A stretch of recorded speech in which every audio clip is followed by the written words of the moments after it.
Hi ಎಲ್ರಿಗೂ. ಇವತ್ತು chicken drum ಸ್ಟಿಕ್ಸ್ನ ಹೇಗೆ ಮಾಡೋದು ಅಂತ ನೋಡೋಣ. ಬಿಸಿ ಬಿಸಿ ಚಿಕನ್ ಡ್ರಮ್ ಸ್ಟಿಕ್ನ ಬೇಳೆ ಸಾರಿಗಾಗಲಿ ಅಥವಾ ರಸಮ್ಗಾಗಲಿ ಜೊತೆಯಲ್ಲಿ ಪಕ್ಕದಲ್ಲಿ ಇಟ್ಕೊಂಡು ತಿಂತಿದ್ರೆ ತುಂಬಾ ಚೆನ್ನಾಗಿರುತ್ತೆ.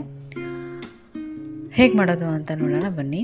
ಫಸ್ಟ್ ಲೆಗ್ ಪೀಸ್ನ ನೀಟಾಗಿ ವಾಶ್ ಮಾಡಿಕೊಂಡು ನೀರನ್ನೆಲ್ಲ ಸೋರಿಸ್ಕೊಂಡು ಒಂದು ಬೌಲ್ಗೆ ಹಾಕಿಟ್ಕೊಳ್ಳಿ. ಅದ್ರ ಜೊತೆ ಕಟ್ ಮಾಡಿ ಕ್ರಷ್ ಮಾಡಿರೋವಂಥ ಚಿಲ್ಲೀಸು ಮತ್ತು ಸೋಂಪಾ ಪುಡಿ, red chilli powder, Kashmiri chilli powder, ಒಂದು ಸ್ವಲ್ಪ ಕಟ್ ಮಾಡಿರುವಂಥ ಕರ್ಬೇವಿನ ಸೊಪ್ಪು, ಒಂದು ಸ್ವಲ್ಪ ನಿಂಬೆಹಣ್ಣು ಅದ್ರ ಮೇಲೆ ಹಾಕ್ಕೊಂಡು ಬೀಟನ್ ಎಗ್, ಒಂದೇ ಒಂದು ಕೋಳಿ ಮೊಟ್ಟೆನ ಬೀಟ್ ಮಾಡಿ ಚೆನ್ನಾಗಿ ಅದ್ರ ಜೊತೆ ಚೆನ್ನಾಗಿ ಮಿಕ್ಸ್ ಕೊಡಿ. ಮಿಕ್ಸ್ ಕೊಟ್ಟಾದಮೇಲೆ ಸ್ವಲ್ಪ ಅರಿಶಿನ ಹಾಕ್ಕೊಂಡು ಒಂದ್ಸರಿ ಮಿಕ್ಸ್ ಕೊಟ್ಟಾದಮೇಲೆ ಜೊತೆಗೆ ಅಕ್ಕಿ ಹಿಟ್ಟನ್ನ ಸೇರಿಸ್ಕೊಂಡು ಕ್ರಷ್ ಮಾಡಿರೋಂಥ ಪೆಪ್ಪರ್ ಕೂಡ ಸೇರಿಸ್ಕೊಂಡು ಮಿಕ್ಸ್ ಮಾಡಿ ಹಾಫ್ ಆನ್ ಅವರ್ ಮ್ಯಾರಿನೇಟ್ ಮಾಡ್ಕೊಳ್ಳೋಕೆ ಇಡಿ.